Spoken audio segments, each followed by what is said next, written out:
Marvel is trying to cast a Chinese lead to play Shang-Chi right now. That is the headline on this week's MBE Heroes.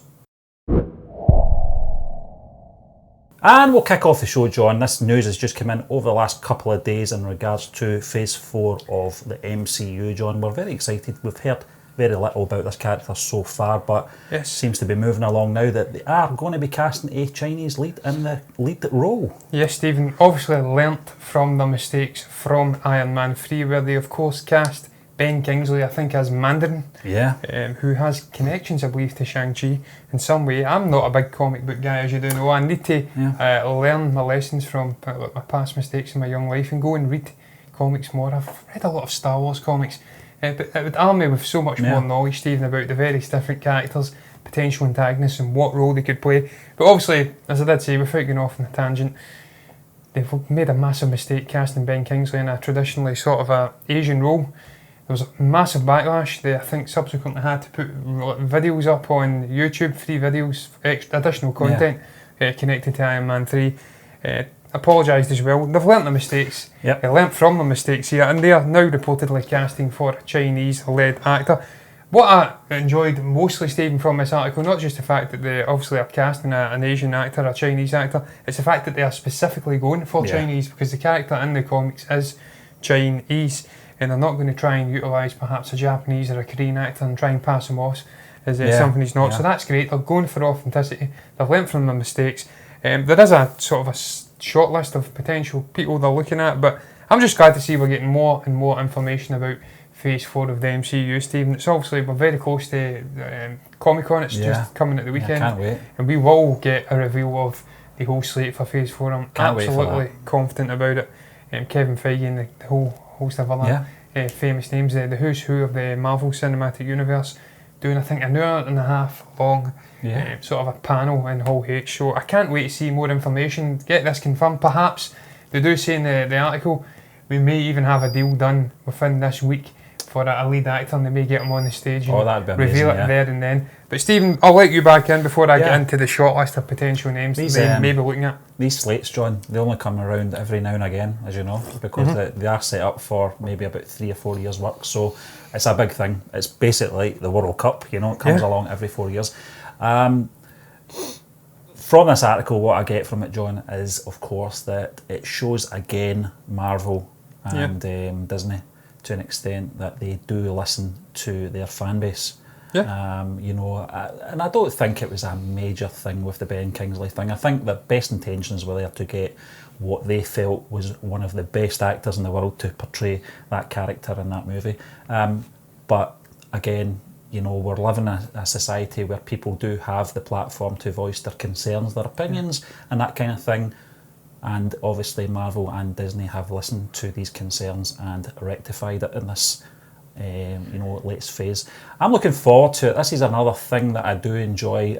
Like yourself, John, I do put my hands up in regards to I'm not you know, educated in most comic book characters, and most of the time when the likes of you know, these characters come up, once they're announced on that slate, I will then do my research.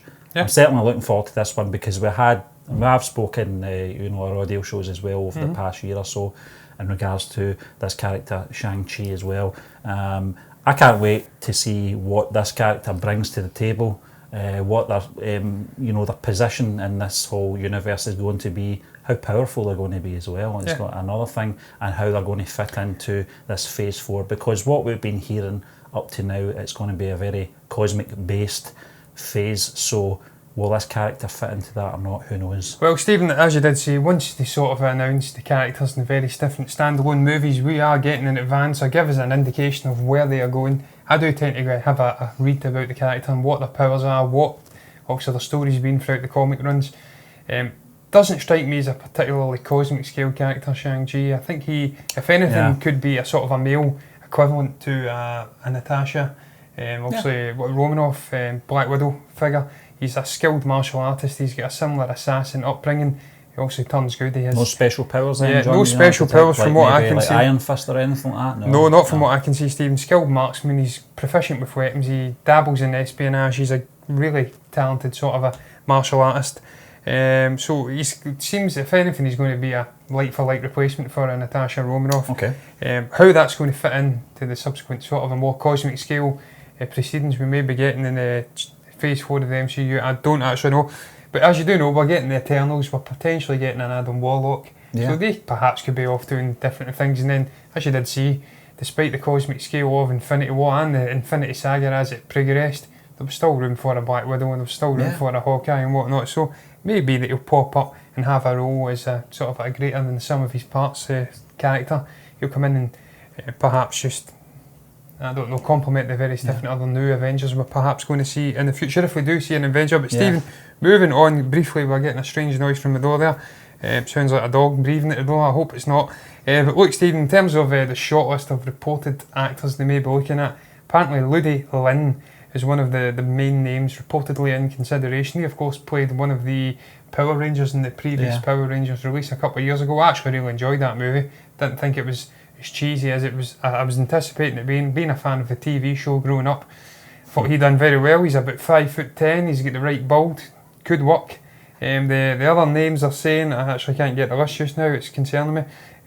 Actually screwing me up here, I can't get the list. But look, Stephen, if I let you in, and you perhaps give your thoughts on Ludi Lin, maybe this will start working in my hand here, and we'll be able to discuss the other names. Now and, well, they're saying they're going to announce this hopefully this week, so between now and obviously Friday, we might hear a few names getting bandied about. That would probably be the most obvious choice. Ludi Lin, so, that's what would be I wouldn't be surprised if that's who they do announce. But listen, whoever it's going to be, Donnie Yen. I've seen Donnie Yen.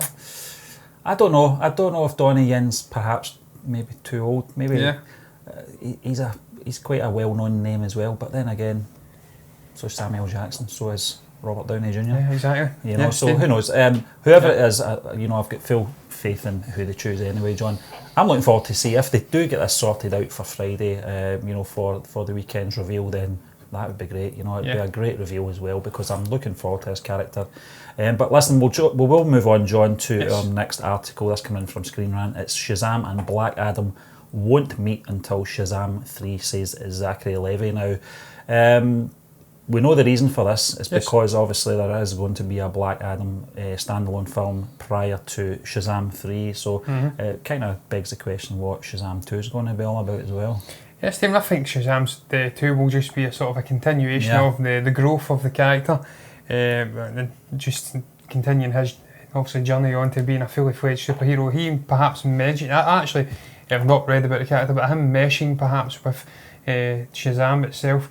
And also, I think it's Billy Bateman. Is that he's the character's Billy name? Batson. Billy Batson, Bateman, terrible. But also him growing up and maybe becoming more mature, growing in and becoming an ever more powerful character. As we do know, he is sort of a limitless. He's second, I think, only to Superman over in DC in terms of capabilities. So I think that they'll just continue that growth in the second one. Is it going to be the same actor as well, John? I hope so. I think if they're going to go down that road, they'll probably have to, you know.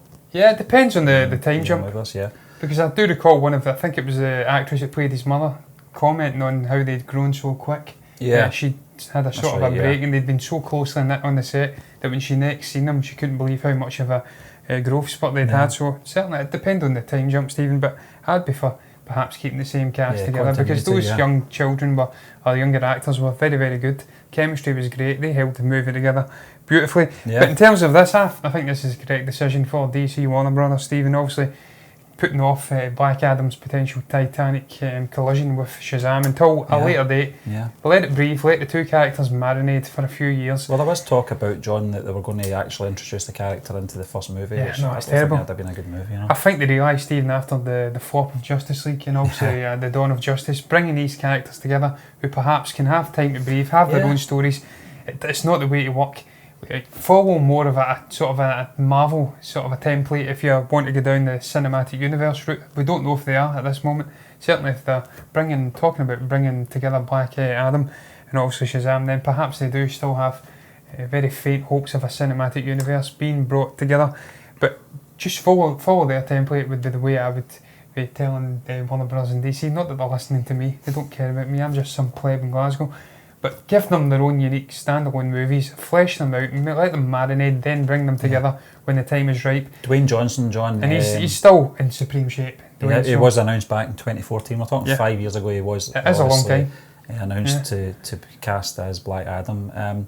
You think the fans will mind that much, that they have to wait that little bit longer? Not fans of Dwayne, no, because they get to see him about 10 times a year anyway, Stephen. The guy just works and works and works and works. But look, the chap who's been discussing it, Stephen, I believe it is Zachary Levi, actually. He was talking at the Cologne convention. He says, I can say that as far as I know, Black Adam is not going to be in the second Shazam, because the idea is that they want to go and do a standalone Black Adam movie. As you did say, he's saying that he's got the ultimate bad guy for Captain Marvel, Shazam, and also Black Adam, they're doppelgangers, and they're evil twins, and so that's got to be like the final battle. If we do that in the second movie, where do we go after that? So you can see what they're discussing, Stephen, here, from obviously the higher ups, the executives and whatnot. They want to try and let it marinate. As he does say, Zachary Levi, it's the ultimate big bad for Shazam. So if they dive in too quickly, then they've also used up all the ammunition, and they'd have to think about some other way of utilising Shazam, perhaps cameos and other bigger. I think it turned out well, John. You know, Mark Strong,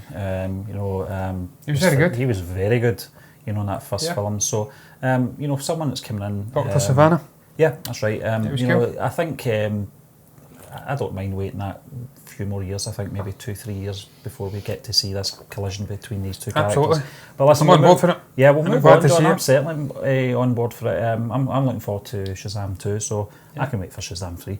Next article, John, is coming in from Screen Rant again. It's Frank Grillo has 5 more movies left on his Marvel contract, which is quite alarming considering his character was killed off in Civil War, I think it was, not that far back. We did get to see him in that little flashback sequence in the elevator with Captain America in Endgame. Frank Grillo, though, John, he's kind of... Is that 4 now?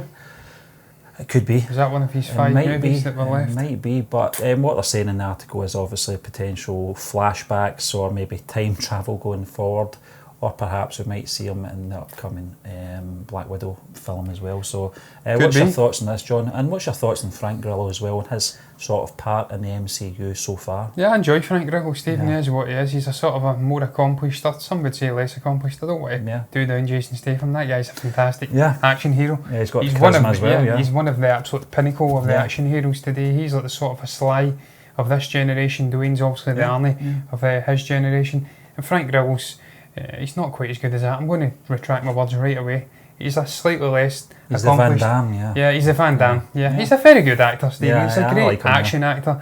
And look, he's had a great role in the various different movies. I think he's popped up in just about every Captain America movie. And that is, for me, the greatest trilogy in the MCU. Yeah. Obviously, he played Crossbones. We don't know if it's Crossbones that actually bit the dust. And whether the alter ego, I forget his name at the moment, I'm having an absolute mare today, Brock Rumlow, I think it was. Yeah, Rumlow, Rumlow, he could be perhaps still alive and incognito somewhere, and he could maybe pop up in some vein or the other in future movies. But I think they both bit the dust. And I think what we're seeing here is it was just Marvel covering their arses, essentially, or asses as they say in America. Yeah, and just covering all bases. So if we need to utilise these actors in various different movies, maybe introduce different storylines, then we've got the bases covered. We've got them tied down to a multi-film contract. And then if they don't need them, if perhaps they decide we're discarding this plot line, we're just going to kill them off, then obviously there's no need to call the actor back in. We've seen it with Mark Ruffalo. He had a numerous multi-film deal with Hulk. I don't think they've utilised all of those appearances yet. We've seen it with Thor's, Chris Hemsworth's Thor. Yeah. He had a deal and then he's subsequently, I think, signed a new deal. So it happens. They utilise multiple different sort of contracts. I think Ruffalo was utilised in some of the post-credit stuff as well in some of the film. I can't remember what one it was, but that's what they do. Does that count? Because also we had what's her face? Pepper Potts. Yeah, I think Gwyneth Paltrow. I think they do count, John. I think that those they are appearing in the film in some form, so I would say it counts as little as it may be. Tom Holland as well is another one that they've done for so many films as well. 4 movies now. And we naturally assumed that there was going to be a lot of Spider-Man films, but it doesn't necessarily mean that it's going to be the case. It could be, as you said, popping up at the very end of Endgame. That counts as one. Perhaps maybe a post-credit scene in one of the next Phase 4 films as well would count as well. So Frank Grillo, Paltrow as well, when she doesn't know she's in a movie. Rumlow is one of these characters, John. This is what I like about MCU. They've got the sort of top level characters, and then they've got these ones that are sort of intersliced throughout the films that that come. But I wouldn't mind if he made appearance in the Black Widow film. No, I think that would work. I think it would make sense for him to be in that sort of environment anyway. You know, he is a hitman. He is, one of the agents of Hydra as well. So it would make sense for him to be in and around that sort of era as well, which they're going to be portraying. Very intriguing to see the character, and so I'm very intrigued to see where they take the character. Seen an earlier Hydra and Shield as well again, perhaps in the 90s. Seeing how these two. So obviously I think the chemistry as well, John, between Steve Rogers and Rumlow is very interesting as well. You sense that tension in that elevator scene as well, as brief as it was, it's such a distinctive look as well. Yeah, and I think Rumlow basically just turned around and says Cap. That was, he just went to Rumlow as if, I hate you, but because he knows obviously the history between them, and obviously his pending doom as well. So I'm very interested to see where Frank Grillo pops up.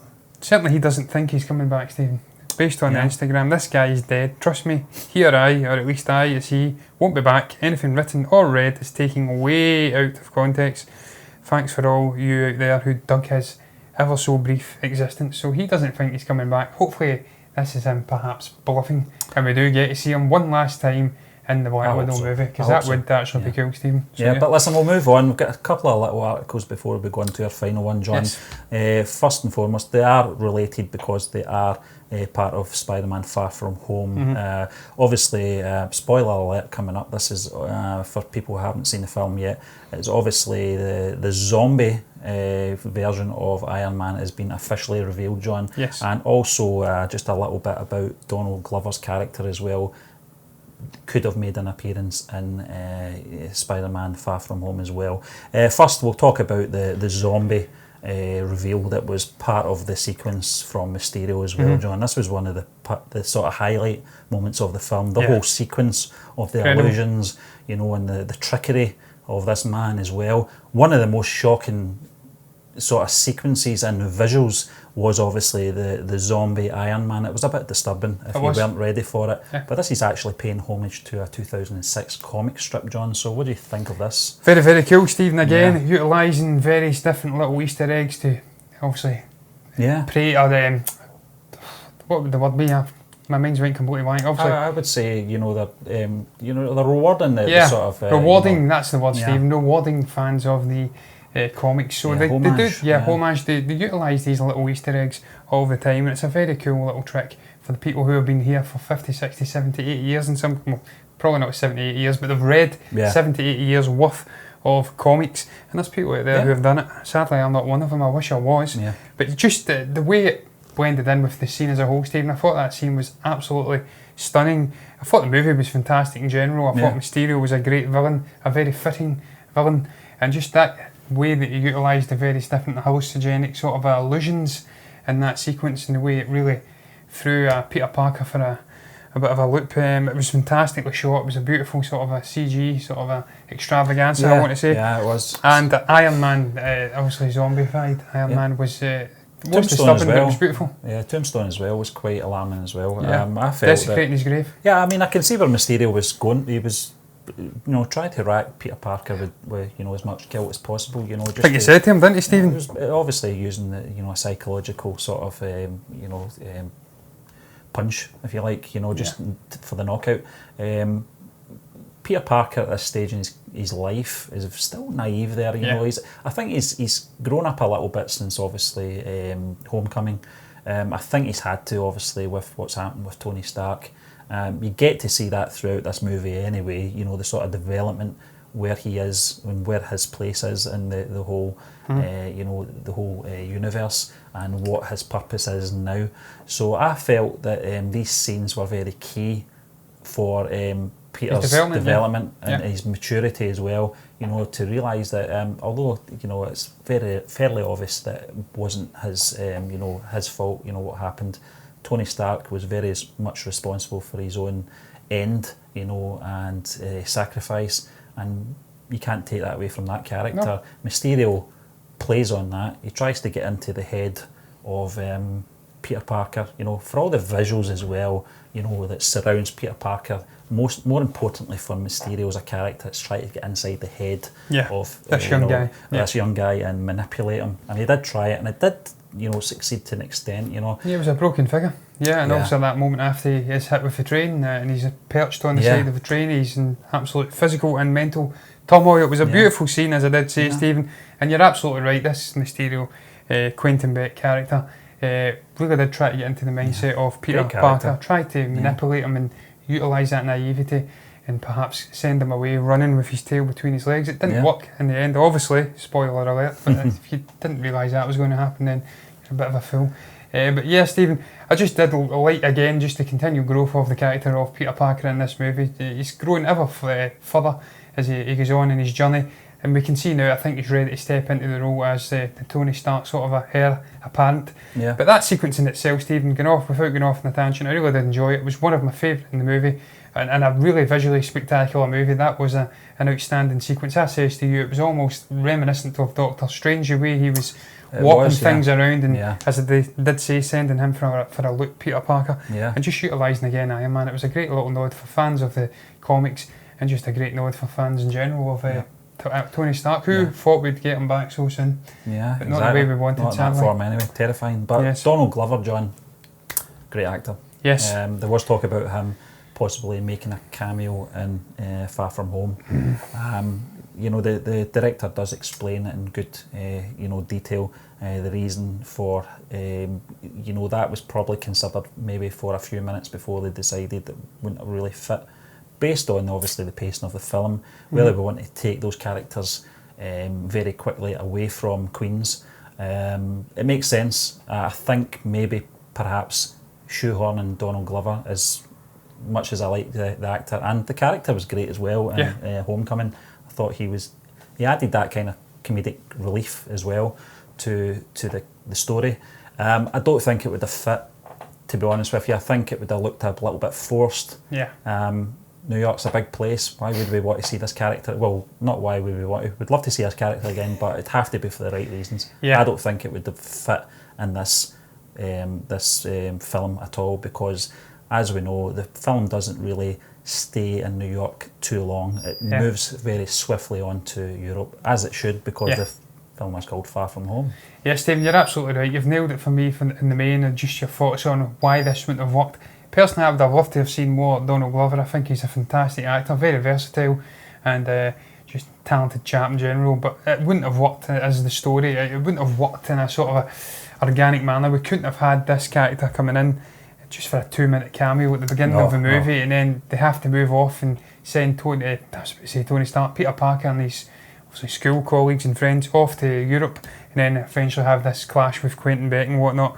It wouldn't have worked. It would have been nice to have seen, as I did say, Donald coming back, but the character has had its moment, and you just have to move on. We can't keep going back to minor cameos. It wouldn't have worked in any way, shape or form, and I personally wouldn't have liked to have seen it. But look, I can't really add any much more, because he's not made the appearance. What I would love to see, though, is perhaps Donald popping up in some way, shape or form as perhaps Miles Morales in this sort of well, we've seen in it. I don't know if we want to talk about the post-credits scene, obviously the implications for this. Perhaps we have seen this multi-universe thing happen after all, despite the illusions and obviously what was going on with Quentin Beck's character. But could we see Donald Glover coming back? Would you want to see him coming back in some shape or form as Miles Morales? Could it work, seeing as though he has been back already as another character? Perhaps not, John. I think he's probably a little too old now.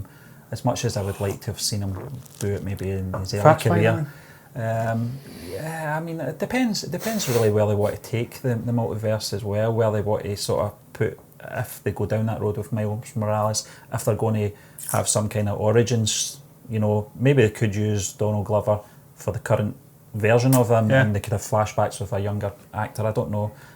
Obviously there has been some names put about, possibly if they're going to go down that road for younger casting, but Donald Glover would fit. I don't know how confusing that would be, though. He's played a low-level criminal. And he's played Miles Morales. Yeah, so maybe it's been the long game. He's always been Miles Morales, and he's been trying to mentor Peter Parker from afar. I don't know. Certainly would knock us for a loop, John. But listen, we'll move on to our final article this week. It's coming from Screen Rant again, surprise, and this is Joaquin Phoenix's Joker merges with Ronald McDonald in creepy fan art. We're loving it. This is obviously coming in from Boss Logic, I think the artist is on his Instagram account. It's an image of Joaquin Phoenix's Joker holding, I think, looks like a meal from McDonald's, the burger joint.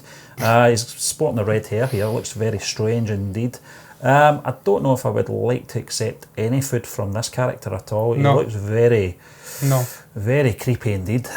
Well, Stephen, this is, I think, came from also a lot of people drawing comparisons between his character and also Ronald McDonald from the early concept, or early on-set photos of obviously Joaquin Phoenix. There was comparisons aplenty, and I think this is just Boss Logic jumping on it. He's probably been hammered again and again incessantly by people on Twitter. Can you do this? Can you do this? And the guy is so incredibly talented. We've seen him have sort of a praise from the likes of the Russo brothers and whatnot previously on Twitter.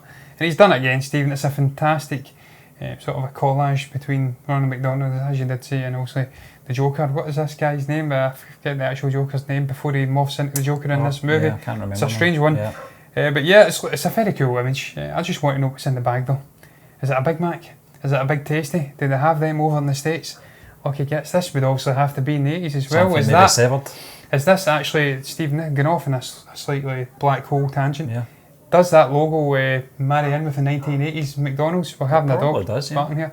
Because it'd have to be retro, because it's set in the 80s. But look, I've not got much more to add. It's a very cool image. He's an incredibly talented chap. Some part of me wishes that he would get a role with the studios, perhaps doing the concept art, perhaps doing the posters. Maybe he does, But look, I cannot wait to see this Joker movie. I really can't. I can't wait to eat as well, Stephen, because I'm absolutely starving for anything that. Just that McDonald's sign there that sets it off. But John, I'm looking forward to the movie as well.